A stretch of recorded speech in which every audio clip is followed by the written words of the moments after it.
नमस्कार। उत्तर प्रदेश के अंदर निकाय चुनाव के प्रथम चरण के आज बृहस्पतिवार के दिन मतदान थम चुका है। वर्तमान में हम लोग सहारनपुर के नगर निगम क्षेत्र में मौजूद है, जहां पर हमारे साथ बातचीत करने के लिए तैयार है इजराइल राणा जी। तो इजराइल राणा जी, नगर निकाय का चुनाव चल रहा है, सहारनपुर के अंदर नगर निगम का चुनाव हुआ है, इस चुनाव को किस नज़र से देखते हैं आप? देखो, चुनाव का जो तरीका है कहीं ना कहीं भारत की खूबसूरती है लोकतंत्र, और लोकतंत्र में वोट का जो अधिकार है वो हर एक आदमी को, हर एक नागरिक को आज़ादी का एहसास दिलाता है। उसका अपने तरीके से जहाँ उसका मत हो, जहाँ उसके विचार हो, जो उसका कैंडिडेट, उसका प्रत्याशी उसे अच्छा लगता हो, वो वहाँ वोट डाल ले, तो ही उसकी खूबसूरती है। तो क्या खूबसूरती नहीं दिखती आपको इस चुनाव में?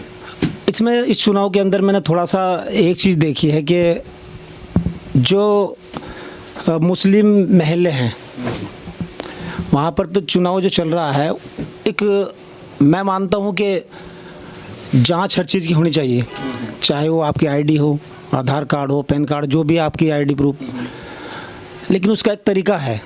जो पोलिंग बूथ पर अफसर लगाए गए, अधिकारी लगाए गए, वो चेक करें तो ज़्यादा बढ़िया है, लेकिन अधिकतर ऐसा देखने को नहीं मिला। प्रशासन की शक्ति जो ज़्यादा थी, मैंने कई जगह विज़िट करा तो ऐसा लगा कि कहीं ना कहीं एक दहशत का माहौल है।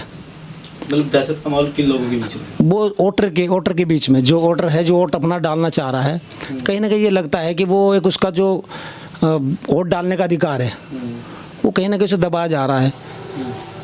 आईडी थोड़ा मात्रा का फ़र्क हो सकता है, लेकिन हाँ, उसमें थोड़ा सा मैनेज कर लेना चाहिए। लोकसभा के चुनाव होते हैं, विधानसभा के चुनाव होते हैं, उसमें भी करते ही हैं अधिकारी। तो इस चुनाव में थोड़ा सा मुझे ये कुछ ठीक सा नहीं लगा, मेरी अपनी व्यक्तिगत राय है। मतलब किन लोगों के लिए ठीक सा नहीं लगा? हो सकता है मतलब तुष्टीकरण है या जातिवादिता है, क्या है? अब ये तो आपको पता ही है, सरकार जब होती है किसी की सत्ता में तो थोड़ा सा प्रशासन पर दबाव होता है। वो चीज़ भी कहीं ना कहीं में देखने को मिली है। अब सभी प्रत्याशी, जैसे भी इमरान मसूद जी की बात कर लीजिए, वो 2-2 घंटे बाद वीडियो डाल रहे हैं। कहीं ना कहीं उन्हें पता है, उन्हें लग रहा है कि कुछ ऐसा होगा। वो पिछले 2 दिन से इसी चीज़ का बयान दे रहे हैं कि अपने जितने डॉक्यूमेंट्स हैं, 1, 2, 3, 4 जो भी, वो आप साथ लेके जाएं। हो सके तो मैं वोट डालने का भी राइट्स ना दिया जाए। कुछ ऐसा पोलिंग बूथ पे हो, ऐसा हो तो कुछ ऐसा देखने को भी मिला कई बूथ पे। और कुछ जो वैसे कॉलोनियाँ अगर देखी जाए, उनमें शांतिपूर्ण तरीके से चल रहा है। कुछ ऐसी जगह जहाँ थोड़ा सा मुस्लिम महल्ले हैं, वहाँ थोड़ी सख्ताई ज़्यादा है। सख्ताई ज़्यादा है? हाँ। उनके ऊपर किया जा रहा है। अब ये तो प्रशासन को भी पता है, आप लोगों को भी पता है, आप लोग तो हर तरह की रिपोर्ट रखते हैं। मेरा कहने का मतलब यही है कि कहीं ना कहीं एक वोट जो है एक आज़ादी दिलाता है। वो भले किसी के पक्ष में जाए, लेकिन उसका वोट डल जाना चाहिए। हाँ, क्योंकि वोट जिसका रुक जाएगा, कहीं ना कहीं उसे ये लगेगा कि मुझे एक बाधित करा गया है, शायद मेरी इस देश के अंदर ज़रूरत नहीं है। वो विषय नहीं है कि पार्टी वो किसे चूज़ करेगा, हो सके वो किसी भी पार्टी को वोट डाल ले, लेकिन उसका जो आज़ादी का हक है वो उससे ना छीना जाए। ये मुझे इसमें देखने को मिला है चुनाव के अंदर। तो राणा जी, आपने बताया कि हमें जो है ये देखने को मिला कि हो सकता है यहाँ पर तुष्टीकरण की बात की जाए, यानी मुस्लिम मोहल्लों की आप बात करें खासतौर से। तो इस चुनाव में किसका मुकाबला किससे मानते हैं आप? देखो, ये चुनाव का माहौल, अगर आप इसमें बराबरी की बात माने तो यहाँ तो बीजेपी और बसपा से टक्कर ठीक ठाक है। और बस इसमें ज़्यादा पलड़ा भारी अगर देखा जाए, मतदान खत्म हो, नहीं, वो सही बात है आपकी। अगर मत की बात करें, जैसे परसेंटेज, सुबह का थोड़ा माहौल अलग था। सुबह थोड़ा था कि बसपा का वोट चेंज हो रहा है, बदल रहा है, लेकिन 1-1.5 घंटे बाद वो कहीं ना कहीं जो बसपा के सिंबल पे जा कर के हाथी पे वोट डला है। तो मेरा जहाँ तक मुझे लगता है कि फाइट तो बसपा और बीजेपी के बीच में है, लेकिन परसेंटेज में कुछ बसपा ज़्यादा रहेगी। अच्छा, बीएसपी जो है बिल्कुल, क्योंकि पिछला अगर समीकरण आप उठा करके देख लीजिए, इमरान मसूद को लगभग उसके कैंडिडेट को 70,000 वोट मिले थे, और जो सपा का कैंडिडेट था उन्हें 10 या 12,000 के बीच में वोट मिले थे। और यहाँ आपकी बार में लगभग 6 लाख या 6.5 लाख समथिंग वोट है नगर निगम के अंदर, तो 3.5 लाख वोट तो लगभग मुस्लिम और दलित का। तो वैसे भी अगर देखा जाए तो अधिकतर फाइट में अगर 60-65% बसपा ही नज़र आ रही है। तो वो आप मुस्लिम की बात कर रहे हैं, मुस्लिम की मतलब रहनुमाई तो आसू मलिक भी कर रहे हैं समाजवादी से।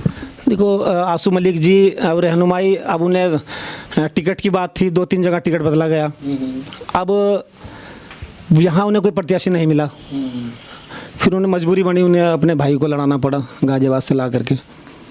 यहाँ की जनता समझती है, क्योंकि अच्छा या बुरा वो क्षेत्र का ही आदमी हो, वो जीत वो बाहरी भी, एक तो फैक्टर यही चलेगा कि वो बाहरी है। दूसरी बात यह है कि आपका जो वोट है वो वोट उतना है ही नहीं। दोनों समीकरण जो फिलहाल दलित और मुस्लिम के हैं वो अधिकतर यहाँ के, क्योंकि लीडर यहाँ अगर लीड करता है तो इमरान मसूद करता है, उसका अपना एक व्यक्तिगत वोट भी है। जो वो आसू मलिक, अभी जो आसू मलिक जी का या वहाँ पे आपका बेहट पे जो चुनाव हुआ था, पिछले दोनों कैंडिडेट इन्हीं के निकल गए थे कांग्रेस से, इमरान मसूद की, जबकि कांग्रेस का यहाँ कुछ भी नहीं है, लेकिन वो इमरान मसूद की वजह से आए थे। दोबारा फिर वही रिपीट हुई दोनों सीटें, देहात और बेहट।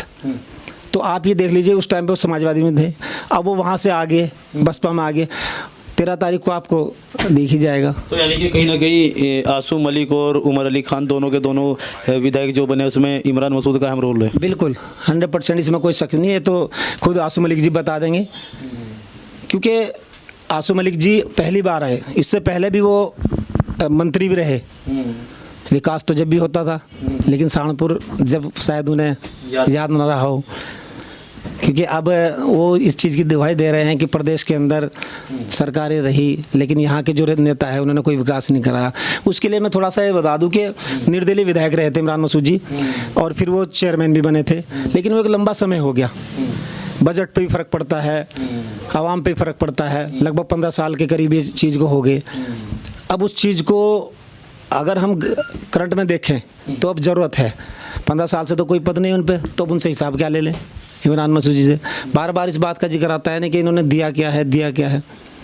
वो बात सही है, जो पहला सिस्टम था थोड़ा चेंज था, लेकिन अब उन्हें भी समझ में आ गया, काजी परिवार को भी ये चीज़ समझ में आ गई कि जनता एक बिरादरी की बात करते हैं कभी कामयाब नहीं हो पाएंगे, चाहे वो कोई भी हो।